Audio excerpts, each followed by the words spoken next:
Hello, everybody. Ron Callis here. Merry Christmas, Happy Holidays, Happy Hanukkah, Happy Kwanzaa, Happy cold time of the year.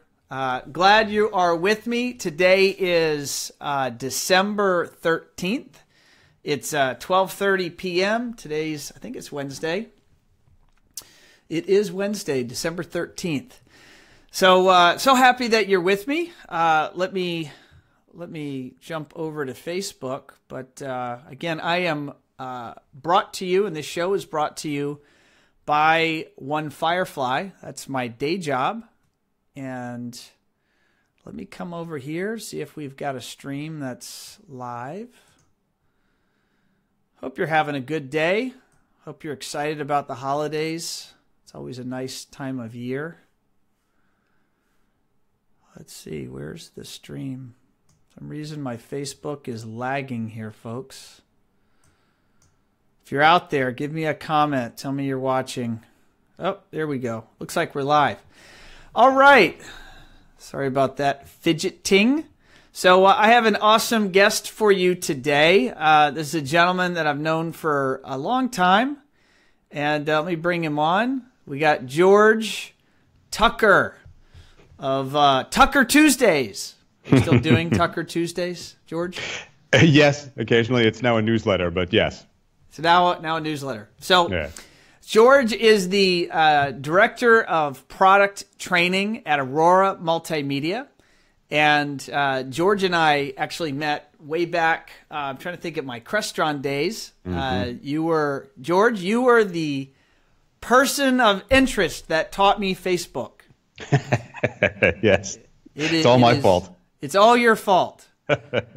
And George is also, those of you out there, George is also a trainer at CEDIA. George is let me get all my facts straight here.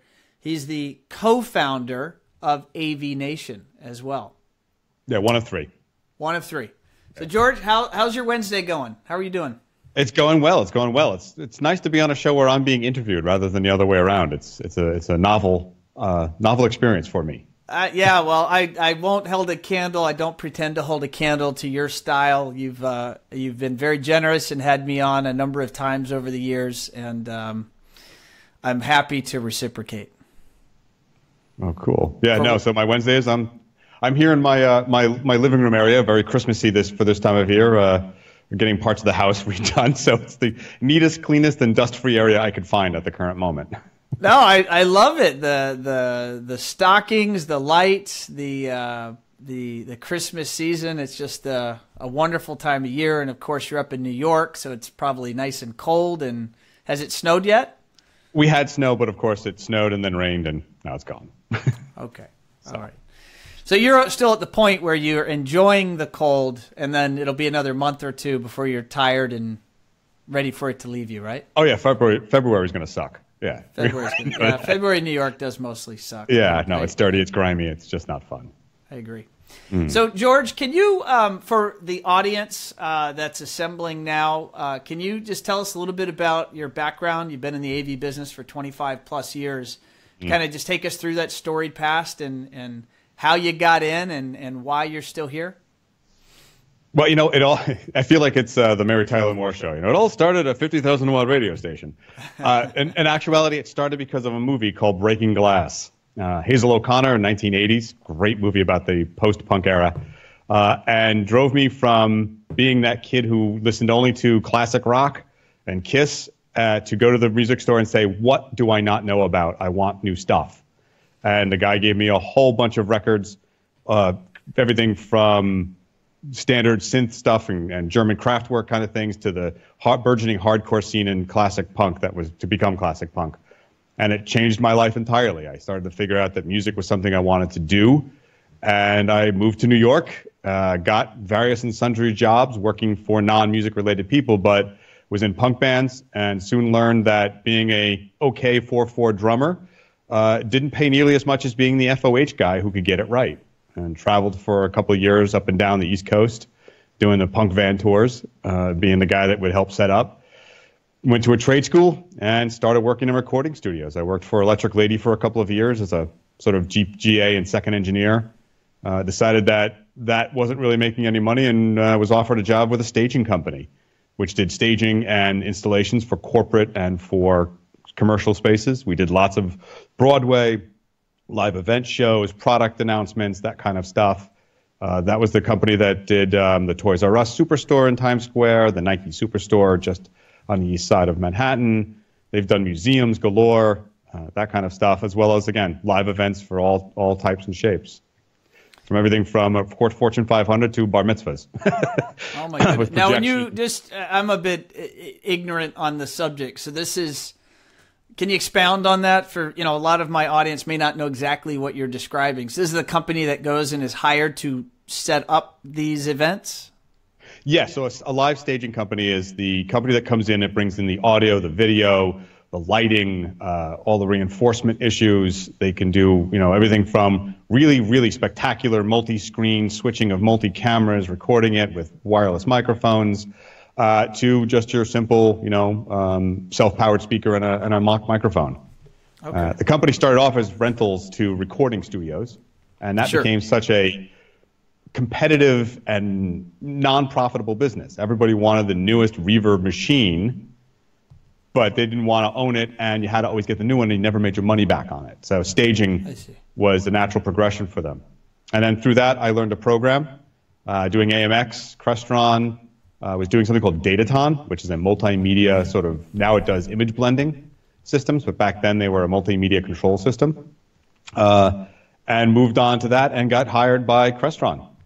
First working in the QC department and then managing the tech support side for New Jersey through that burgeoning years of the early 2000s when they were developing more technologies and SKUs and crossing over into vertical and horizontal markets that no one ever imagined they would.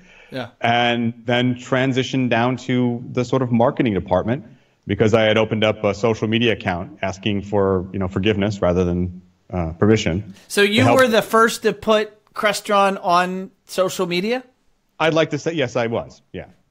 That's amazing. I started a Facebook page and a Twitter page, mostly Twitter, saying, because the reason was that, look, there was support. So what was Twitter? When did Twitter start? I don't even know the year. 1999 or something like that.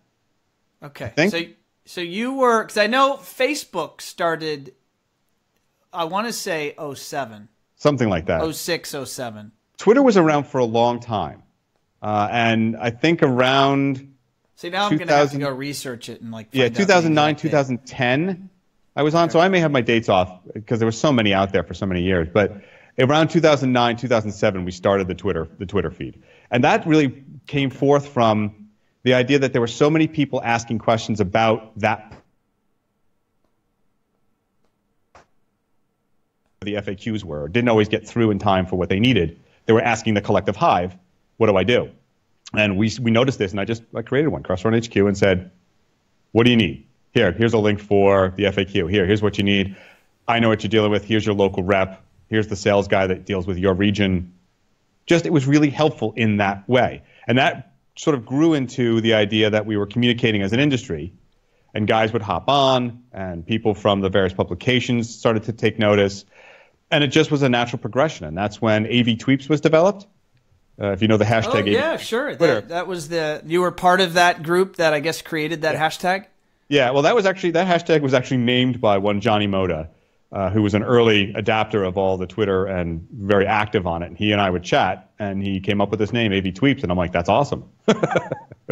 And he put it out there so that it wasn't tied to any corporation. It wasn't tied to any kind of corporate Twitter handle, and it became what it is now, which is a really active space for discussion and promotion.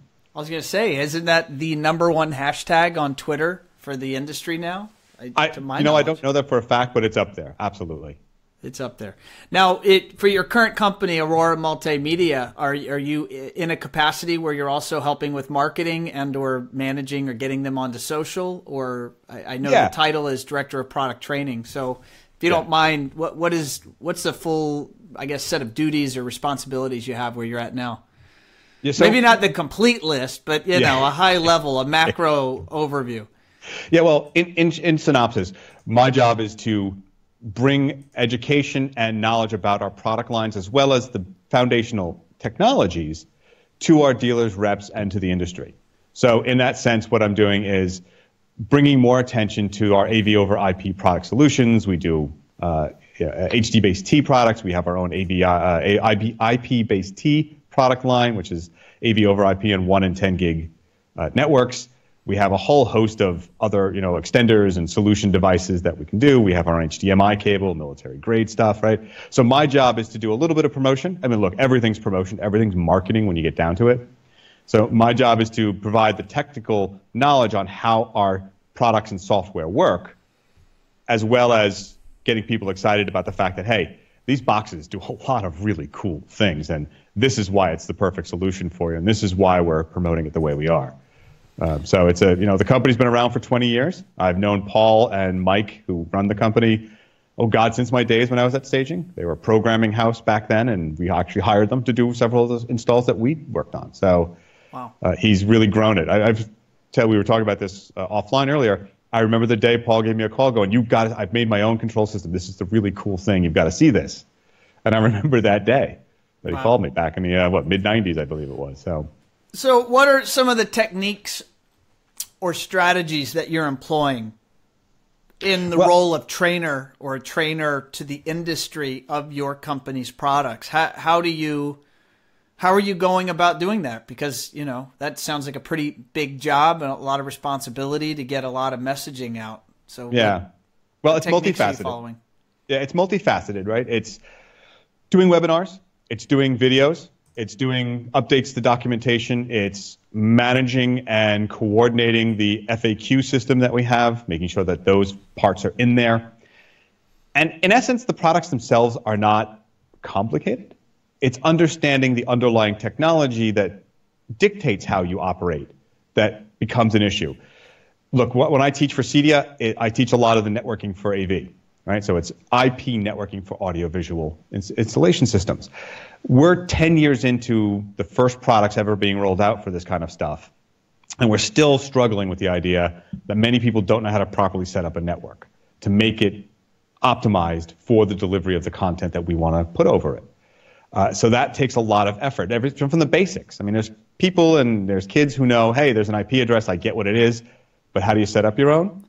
The majority of them don't know anything about it. They know that you push a button on a router. So let's go down that rabbit hole, if you don't mind. What would be, say, top 3 tips you have with an AV integrator setting up a network for success? Well, I don't think I gave you any notes in preparation for this, so we'll see what you can riff and come up with off the top of your head. What tips do you have? Well, the first one is to use enterprise-class gear at any part that you can. That includes the idea of using a managed switch. Even if you don't use the managed capabilities, you will later. Having a managed Ethernet switch gives you more flexibility and the tools to expand or divide and manage that network, right? So in networking, it's about control and management, right? Control and management means I can dictate what kind of packets go where and what kind of portions of my network and segments do not need to see it or which ones really do need to see it. For security, for delivery of content, all of those things really, really matter. That's the biggest one. The second is knowing your RF. Wireless tends to be a really huge part of this. Now, while wireless video delivery is still, it's over the ether. Wireless is one of the most convenient methods of delivery we've ever developed. It's also the most inefficient, right? So it can get disturbed by so many things that we need to understand the RF background of what that stuff does, how to properly alternate my transceivers, how to properly set up extenders and what that does for RF and how RF reflects off of surfaces and why it shouldn't be on the floor in a shelf or in a metal cabinet, those kind of things. And the third is really just security and management, knowing how to allow access for those who you want to get in and managing that and keeping the bad guys out. That's a huge, huge part of it. So what do you think the best technique, just to go down that path, you guys as manufacturers or a manufacturer, you're teaching some of that content, it sounds like. Mm-hmm. What are all the different avenues that an integrator or, say, an integrator that's trying to ramp up their networking acumen, because most things in the home now are riding on an IP network. Yeah. Or correct me if I'm wrong, that may be an overstatement. And not by much. Not by much. So what are the different channels or avenues the integrator can go about getting themselves ramped up? Well, there's a couple. My rule has always been always treat a new technical topic like you were a kid learning about it for the first time. There's no shame in buying the kid's version of a book about the technology. If you read through it in a day, great. If it takes you a week, okay. If it takes you a month, that's still okay. There are thousands of YouTube videos about the different features and functions of how networking works. Once you get past that point, there's a whole host of things you can do. Every manufacturer now provides some form of background technology on the networking because they know it's so necessary. Right. Just like we used to teach people how to properly crimp or solder XLR cables or any other kind of cable, this is the new soldering. We need to know how to crimp and pull those cables. We need to know the standards behind them. The next then again is the CEDIA and the AVIXAs, and those companies do a really good job of providing step-by-step progressive education through their certifications. They both do great jobs. They focus a little bit differently than the other, but AVIXA tends to be a little bit more comprehensive, but CEDIA is really growing fast in doing that. I know Dave Pedigo was on a week or two ago, and he was talking about that stuff. Yep. So that really becomes the beginning of it. Like, seriously, start as a kid. Start like you would if you were going to give it to your child to learn, and then move forward. There's no shame in it, and that's how I learned. That's how I learned RF when I was doing RF mics. I would buy the manuals. I would go and get their white papers. I would go to the bookstore, back in the day when you went to bookstores, and buy a starter manual or starter book on how does radio frequencies work, just to understand the technology, and that grows. I think I need that Wi-Fi book for dummies. I bought some a Ring doorbell and a Ring camera about a year ago now, and that damn thing still doesn't work at my front door. The light turns on, so I know it's powered, but I can't get that thing to stay connected to my network, and I'm like, man, if only I knew some really good IT and AV people, they could come over and get this done for me. My wife, by the way, lets me know at least once every couple of weeks that she really would like to have access to that on her phone. So one of these days I'll get that actually squared away. Yeah. All right, so we're almost 20 minutes in. I want to talk about your viewpoint on some of the technologies that were released here in 2017 and that are going to perhaps have a significant impact on businesses moving forward, both for the integrators that are designing and installing and servicing these systems, and maybe the perceived value by the end customer. Can you give me, from your viewpoint, what some of the big deals? It's December. It's maybe a good time to do an end of year review. So what struck you as some really big deals that happened this year? Well, look, if we know that the prosumer market, that an acronym, that sort of combined word for consumer and pro gear all rolled into one, is really been for the last few years, but now in this last even fiscal quarter has become something that is going to be a giant bear in our industry. The Google Homes, the Echoes from Amazon, the Alexa stuff, those voice command tools are really changing how the landscape of automation in both the home and the commercial side really, really work. The ability to get that right and tie it into different products and make it at least as seamless as possible really changes a whole lot of things. I know Joe Whitaker from the Thoughtful Home and one of the CEDIA board members, he actually works with these things now and actually gives them away at times to potential clients to entice them on how they can get things done. My own kids use ours now. We have a couple of lights connected to it. They're really Philips Hue stuff, but I hope to advance up to a real network of lighting systems eventually. But they use it for everything, for finding out facts, for getting music, for distributing the music around the house. It has an intercom system built in that you can just tell it to drop in or call a certain room. Did you hear Dave's story? He said his father was staying at his home. And he ended up using the Alexa to control the Philips Hue so he could, use the restroom at night and have a lighted pathway. Yeah. And that was, instantly once he experienced it, became something he couldn't live without. Yeah, that stuff has really become, look at what Apple's doing. I mean, we've known for years that Apple and Microsoft have done the homes of the future, and they really want to get into this market, but they always seem to fall short because they don't understand the vision of it. And the do-it-yourselfers have chewed up a good portion of market share, but they will do what many in CEDIA and Avixa actually have taken on, which is you'll have the do it, I want to do it myself, but you also have the guys who say, do it for me. I want to use some of the off-the-shelf things that I like and I'm excited about, but do it for me. Do you think most integrators are ready? No. Or accepting of that type of consumer that is going to go buy a bunch of gear and then say, will you put it in for me? I mean, there's I think some negative ideas or connotations around that right now, and there's maybe some changing that has to happen for that to be embraced. What are your thoughts? When you're looking at multi-million-dollar installations, that's probably okay. And now guys who have that business and can live and thrive in that market don't always need to worry about that. They'll incorporate portions of it because the client's really hot on it, but that's not the main infrastructure of the installation. Right. But for the mid-level installers, if you're not seeing this, it's akin to you thinking that your profit margin in hanging flat panels over fireplaces is going to last forever. It doesn't. And those guys, it's easy to do now, and Best Buy's crew can do it for you. So entering into that market with that pro certification and that pro status, while still riding the line between the custom installation and the off-the-shelf stuff, it does make money, and you have to be prepared for it because the mass market forces are not going to stop. They've seen it, they'll get in there, and they're really pushing forward. Again, look at Apple's phone. Now when you pull up that dashboard, that Apple Home thing shows right up, so you have one touch to find your apps. You know, the old adage that, hey, I don't have to go open the phone, I have to go find the app, I have to open up the app, I have to do this. Now you're going to go into saying, open my home, find the app, do it. Well, how far is it from then to integrate that into open the app, it's lighting, you never see the app that you've installed, it's just under lighting. Right. So your touchscreen becomes in your hand, and all of a sudden it's there. Why does companies like AMX and Crestron say, it's a good thing we're not in the touchscreen business, huh? What were they in a decade ago? A big part of their profit was touchscreens. So they've adapted.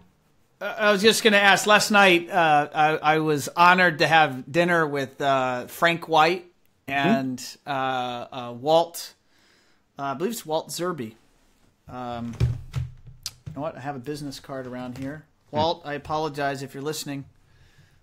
Pretty sure it's Walt Zerbe. Yep, there he is. Walt Zerbe, got a business card sitting here. From CEDIA, he's the new Director of Technology and Standards.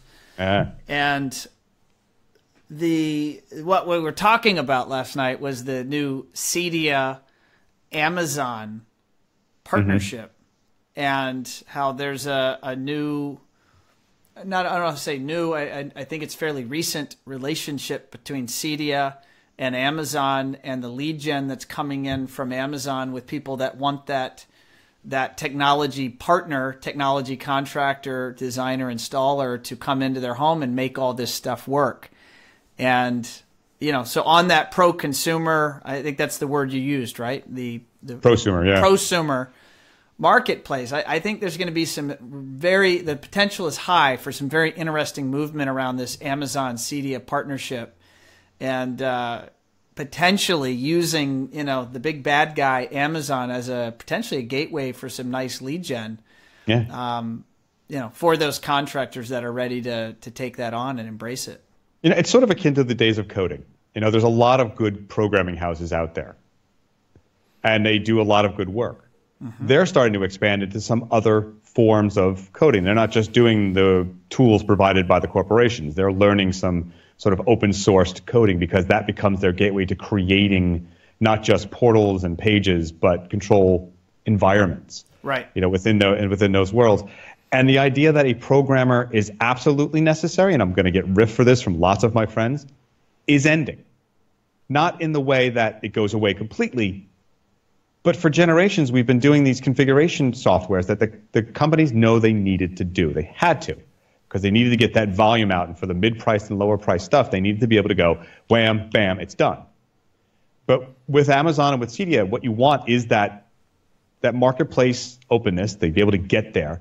And then what is our professional status? We know how the networks work. We can make it work great. We can replace stuff as needed. We can then add features that you may not have thought of and manage them in ways that you didn't realize you needed. So yes, we're going to lose a little bit of market share. We're going to lose a little bit of profit ratio. We're not going to have those margins like we do with some of the custom closed network systems. That was great. It was wonderful, but we have to adapt to it and work within that environment that they know our clients want it. Look, when the iPhone or the iPod first came out, the people who railed against the idea that that was the main music source, and they were right, it's not as good. It doesn't sound as good. But like the old Dead Kennedys album was, convenience or death. And sometimes that's what you're facing. It's convenience or death.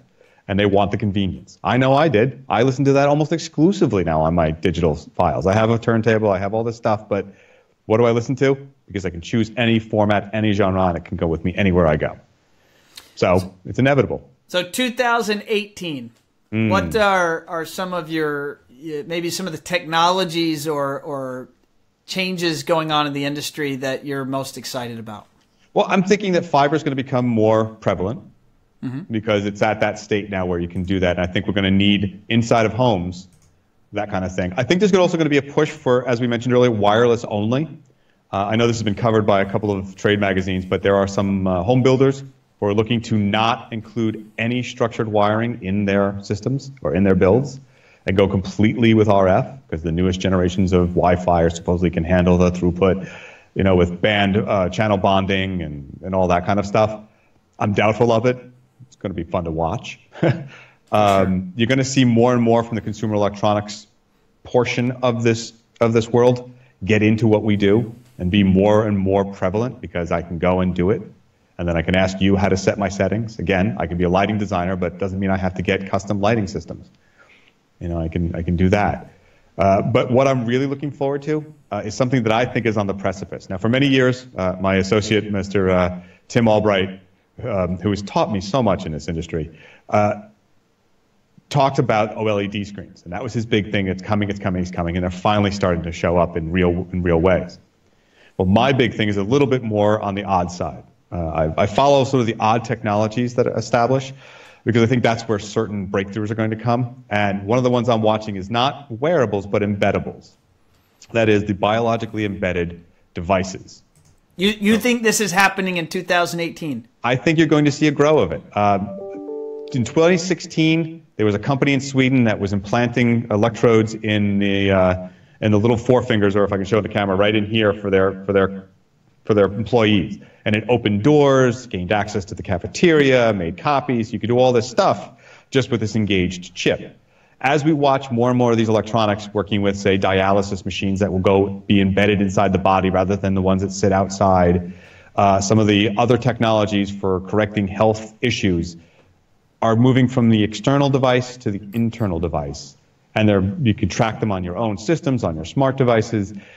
It opens up an entirely new world where you don't have to lose anything and all the information becomes connected.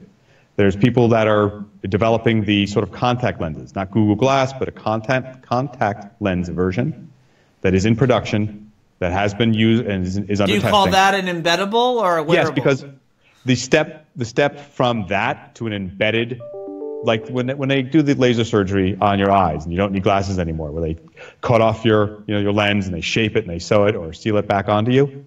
Right. It's the same process. It's not that giant of a leap. So 2018 is the burgeoning, I think, precipice of that becoming more and more acceptable.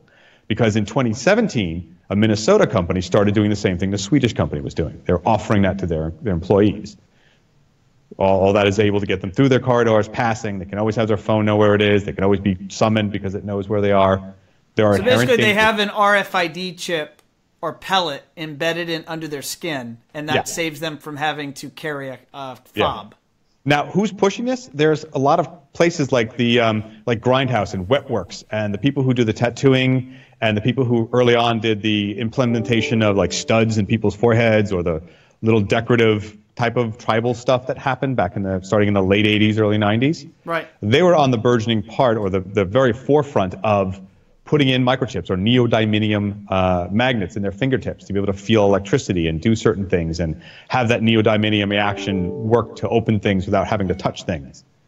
They're really pushing forward in somewhat illegal ways to do this and implementing control systems that they have partially external but mostly live inside their bodies. Holy moly. So that's really on the forefront. So you think this is going to make it mainstream news in 18? Well, yes, because 2017 had already happened in Minnesota. NPR and the Science Journals and New York Times, the Tech Thing, did a whole stories on it about the guys in Minnesota. And I think that you're on the precipice of that kind of thing happening. Again, we complain about the fact that we have to open up our phone and we can't find stuff. If you just have a transceiver inside of your body and it does what it's supposed to, and then you get to the retinal display, show me the following, while still, it's augmented reality. It's not virtual reality, it's augmented reality, but then could become virtual reality. And all those are sort of coming to a head, maybe not 2018 directly, but in the next 2 to 5 years, you're going to see a lot of implementation, I think. It's going to become more mainstream. So George the futurist, in terms of, so let's bring it to the low voltage contractors that we work with every day. Mm-hmm. What of these technologies, or what technologies do you think maybe they're going to be interacting with or installing or designing? And I'll give you the next 3 years that maybe many of them don't realize right now. I think augmented reality is something you're going to see more guys realizing that they need to get involved with. Just so what like would networking. Be a use case? What would be an example of an integrator utilizing augmented reality in their day-to-day life? Well, especially for the educational fields, where people can start to use that to demonstrate how things work. So if you're teaching someone and you can do an augmented reality before them where they think they're seeing and touching the thing,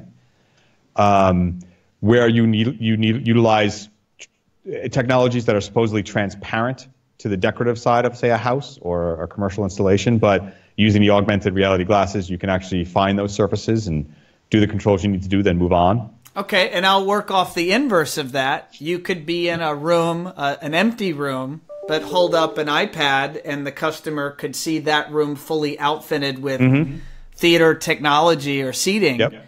And that's augmented reality, right? Yeah. Yeah. I mean, I see it as augmented because they're seeing it in their space. Sure. This is how it's going to work, and this is the colors it's going to be, and this is how it looks. But it also is for like documentation and things like, augmented reality with the glasses, which is why I'm so hot on those contact lenses, is that eventually it is the Google Glass that's internalized. Show me the document, show me how to get there, show me how to get to Joe's house or to that bar or whatever it is. And that stuff's going to become more and more common because we already use our phones for that. All right, what about robots? Do you think robots in the home are going to be in the CI space? I think they're going to be in the military and industrial space before they're in the home. I mean, the iRobot stuff, like with the vacuum, that's great, but there's a mass market for it. But if you're talking futuristic like iRobot or... I'm talking about the robot goes to the fridge, gets you a beer, and brings it to you on the sofa. As a mass market thing, I see that more as a 10-year plan. I see that more as in 10 years. Because that's a real serious dedication, investment in maintaining this thing that becomes a being in your house. You have to avoid it. It has to be managed. Have you seen the new robot videos of Atlas? The ones that jump and can flip and stuff you're talking? Or Yeah. So 2 years ago, Atlas could barely walk, and now he can jump up on boxes and do backflips. I just think it's a far stretch to go from the commercial uses of something like that and carrying heavy loads and being used in military for surveillance and for rescue operations to incorporating that technology in a day-to-day life of a homeowner or a commercial environment. You have those medical robots which have the big screens, so you have the remote doctor able to visit his patient in a hospital somewhere far, far away. Right. At every Infocom and CEDIA, those robots are around. I forget which company makes them. iBeam or something like that? Yeah, like iBeam or somebody like that, yeah. Those I can see in commercial environments. Again, that's a really medical environment or maybe even government environment. But in the home, we're still not socially ready for that, I don't think. As much as we dream about it, we're not socially ready for this thing to be there. So speaking of things that are on the cutting edge, and this has nothing to do with our industry, but it is the month of December, and December 2017, I think this is going to go down in history for this crazy, insane economic bubble or boom or whatever you want to call it related to cryptocurrencies. And I was just curious, have you been watching that happen at all?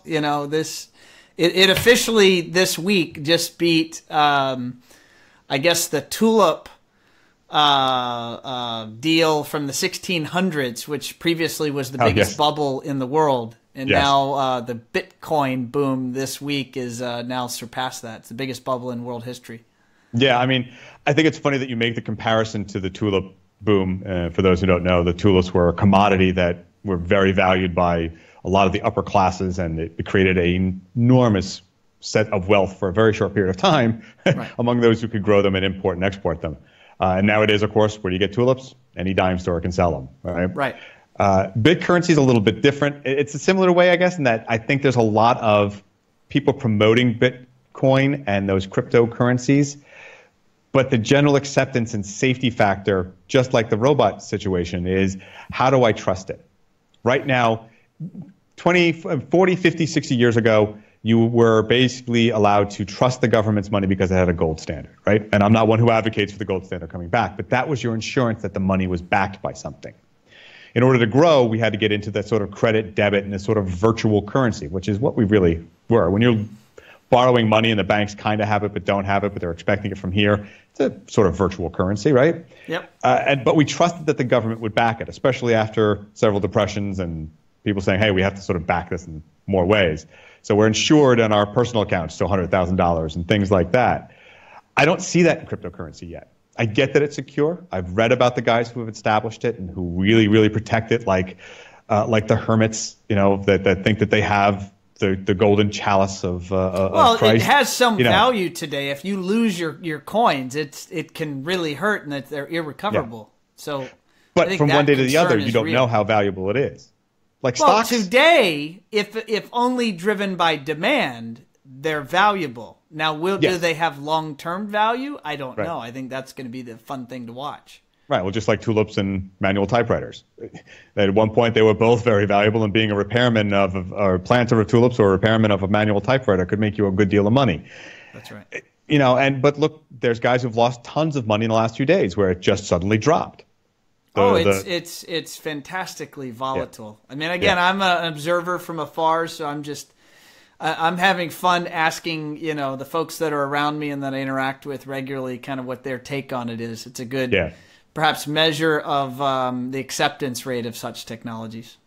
Yeah, I think there's potential, but for it to be standard every day, it has to be traceable, it has to be documented, and it has to be a way to find some kind of recourse, because we're depending on the bits and bytes and the flow of electrons to ensure our value. Ones and zeros. Even nowadays, I know that the bank knows where my money is, and while it's ones and zeros, there's the documentation, there's a path. Right. there's somewhere there's a trail. It may not be paper, but there's a trail. Cryptocurrencies, part of their allure is that there is none, other than you have them. Well, there's a trail. It's just what's the right word? So that every transaction is recorded. It's just all the name's escaping me. It's all hidden, through cryptography. Yeah, well, but that's part of the issue. Is like, what if someone steals it? They figure out how to break the code and they can steal it. They basically own it and recourse. I know I'm simplifying it to no end. Both of us. So we're both guilty. Yeah. So if there's anyone out there watching and hating on us for our ignorance around crypto, please don't do that. Send us resources. Yeah. Don't hate on us. Mac Burks can send a lot of stuff. He was just recently looking into that. So he was. Okay. Yeah. Now, one last question before I let you go. You are the co-founder of AV Nation, and AV Nation. I know you've over the years been more involved day to day than perhaps you are today. But you guys over at AV Nation produce so much content, and you have so many shows and just really great industry knowledge and education and up to date news. How would you recommend the newbie, maybe that doesn't know AV Nation, get involved, start listening, start paying attention? How would you give them directions? All right, well, look, when we started AV Nation, which as you said, I've stepped away from the day-to-day operations because I now work for a manufacturer and it's an independent source. So we want to keep that sort of clear. I'm part of the board and I know what's going on, but I don't make day-to-day operational decisions on all that. So why did we start AV Nation? We started AV Nation because we weren't finding the kind of conversation that we wanted to have about technology. The trade magazines were great, right? Residential Systems, CE Pro, all those New Bay and Electronic House stuff, all those guys, Ted Green, all those people doing those kind of things. We're doing great conversations about the technology, but we weren't having that day-to-day conversation. So that's what started it off. Let's just talk about it and have our opinions and see how we argue, and it'll be great. And it turned out to be really fun and really cool, and it's grown. So if you're looking to get into those kind of podcasts from us or from anyone else, start with the weeklies. AV Nation has 2 weeklies, a Resi Week show and an AV Week show, which is more commercial centric. And then there are a whole host of monthlies, and there's a bunch of dailies. He does a daily download of all the shows that we produce, or they produce, and snippets so that you can see if you're interested to go find out more. That's the first steps. And then, if anyone wants to produce a show, hey, come along, send a word to AV Nation, and they'll be more than happy to hear about what you would want to do. And if you do it in the right way, it's great. See, the thing about how we've grown is that we had a professional, Tim Albright, who comes from radio, who comes from sort of production in media, and guided us into how to do that properly. Lucky enough that I had a voice that translated to radio fairly well, but he trained me on how to get it right, how to prep for the questions, how to speak, how to make sure that I didn't say and 5,000 times in an interview. So kudos to him for that. That's how it grew. It was that through the tutelage of Tim being the inspiration and giving us the tools and the training on how to do it, and then us going, I want to do a show on this. Hey, I've got a couple of tap shoes, and Joe's got a barn. Let's put on a show. So that's really what it's all about. Awesome. Well, George, it's been a lot of fun and pleasure having you on. You are officially, I think I shouldn't say this. I think you're my last guest before Christmas, but I actually have to check with Rachel to see if we have a show scheduled for next week. I think it may be getting pretty close to the holidays. So regardless, thank you very much for joining me on, I think this is episode 27 of Automation Unplugged, and really enjoyed having you on. Oh, it's been a pleasure. Thank you so much. I've enjoyed it immensely. All right, ladies and gentlemen, thank you again for joining me. Now, again, I mentioned last night I had dinner with Frank White. Frank White's one of the original founders of CEDIA, and just a long-time industry veteran. And he had been watching some of the shows, and he pointed out something maybe quite obvious. He's like, Ron, why don't you ask the audience to do anything at the end of a show? And I said, I hadn't thought of that. And he said, well, you should at least ask them to join your email list. And what a really neat idea. So this is episode 27. It's never too late. Finally asking you, ladies and gentlemen, join if you like what you're hearing, if you want to learn more from One Firefly and more from my team. Most topics are related to marketing of technology contracting businesses. Feel free to go over to our website, onefirefly.com. Again, you'll see a couple of different opportunities there to sign up for our newsletter. So there you go. There's my commercial. And thanks for joining me. I will see you next time, and we'll talk to you soon. Take care, everyone.